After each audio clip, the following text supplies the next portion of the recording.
Hello, hello, y'all, and welcome back to another episode of Business First Creatives Podcast. Today is just going to be a little bit of a personal update with maybe a little business mixed in. So, it's the first day of school here. More specifically, it's the first day of high school for my kid. And I am absolutely thrilled for this new stage in her life. It's also the first year that I sent her to school and I didn't have to drive her. I sent her to school and I didn't have to prepare her lunch. I basically did nothing today, guys, except sip the coffee that my husband made me and wave to her as she walked out the door. I didn't cry. I'm so proud of myself. And then I did a little bit of work and then I went to therapy. And now I'm sitting in my office and I'm just realizing how different things are this year compared to any other year. But the truth is, we've never really had like a normal school experience. So, what I mean by that is from the time that Chloe was in kindergarten, when she officially started school, until she was in third grade, we enrolled her in a school that we were not zoned for. Here in Colorado, we have open enrollment. And basically, you can enroll your kid in any school that you want as long as there's room. Like, we are not limited to the school that we are registered to from our home address. It's not a thing in Colorado. And so, for the purpose of my child not being the only kid of color in her class, we did not send her to our original homeschool. We enrolled her in another school, which had a much higher percentage of kids of color, at least what you can get here in Colorado. So that was what the first 4 years of school looked like for Chloe. And when she went to school, I thought to myself, oh, yay, I'm finally going to get to do more in my business. And what did I do, guys? I joined the PTA and I volunteered in her school 2 days a week. So when she originally went to school, I didn't actually get that much time back for my business. And then there was the pandemic. And during the pandemic, for the last 2 years of that school year in 2020, Chloe was at home being taught on the computer from her original teacher. And then the next year, we enrolled her to do the same thing. She actually had the exact same teacher in third and fourth grade. And in fourth grade, her teacher was teaching 22 kids who had all decided not to go back to in-person education. So they were in a classroom with kids from their school, but none of them were physically going to school. And then the next year, we decided to keep her out of school, but we enrolled her in the online school for the district. And she really thrived that year. She was in, a class with kids from across the district. I even think that there were some kids that weren't even here in Colorado, but that was also like a great school year for her. And then the next year was when we started to notice that she was going to need a little bit more help and that the online schooling wasn't going to get it. So that was the first year that I officially homeschooled her. Now, she did go to a 1 day a week co-op from the district, the new district, because in that time we'd also moved between districts here in Colorado. But she went to that in-person co-op 1 day a week and took things like robotics and science and cooking and musical theater. I mean, it was really great. And then I homeschooled her for the rest of the time. Now, I want you guys to remember that I have been a business owner the entire time that my child has been, in education. So from kindergarten up, I've owned my own business. And what I did was I scheduled myself based on the capacity that I had when my child was not with me. So again, when she went to kindergarten, I thought to myself, oh, I'm going to have a lot of time. And then I joined the PTA. And then, when she was home being virtual schooled for the pandemic, that's actually when I had the most time to work on my business because while she was home, she was not my responsibility. She was somebody else's responsibility.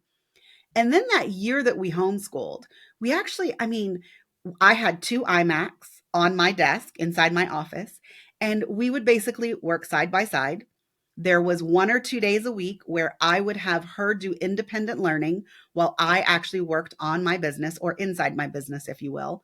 And then There was the year when I drove her between the schools. And to be honest, that is when I feel like I had the least amount of time to work on my business. I never felt like I had enough time. I always felt like I was pushing projects to Fridays when I wasn't the one that was driving her, James was. But like every other day, I would have 2 or 3 hours to work before I had to do the next thing for Chloe. And it was never enough time for me to get started. No matter how small a task I tried to attack, I just couldn't get started because I was like, well, what if I get started and then I'm really going and then I have to go pick her up? So that was probably the least productive year in business. Um, and then, of course, there was last year where she went to school, around the corner every single day, and she was gone for a glorious 7 hours a day. But now we're in high school. And while it does feel like it's more of the same, it's also very different because I'm not going to have to drive her in the morning. She is planning on walking with one of her friends. And so I just feel like I now have 5 days a week and I don't have to get up and drive her to school. And I mean, I think most days she's going to walk home. So it's like this new thing. And what I am trying very hard not to do is take all of this space on my calendar and fill it with stuff.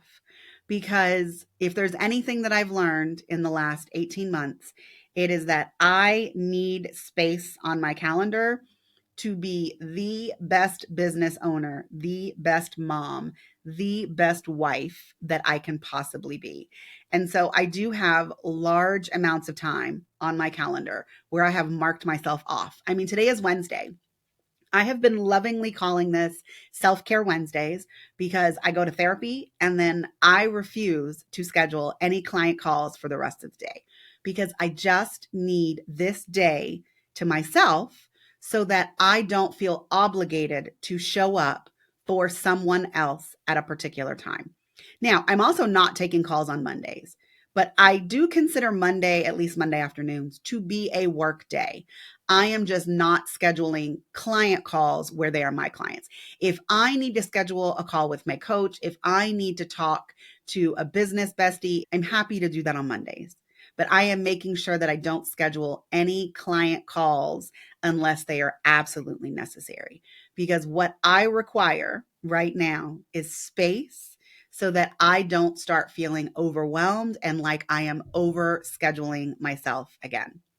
And so I just want to know, what is it like for you? Are your kids back in school? Do you feel like you are getting like all of your time back? Because that's the other thing. This summer was also very different because Chloe did not do any summer camps.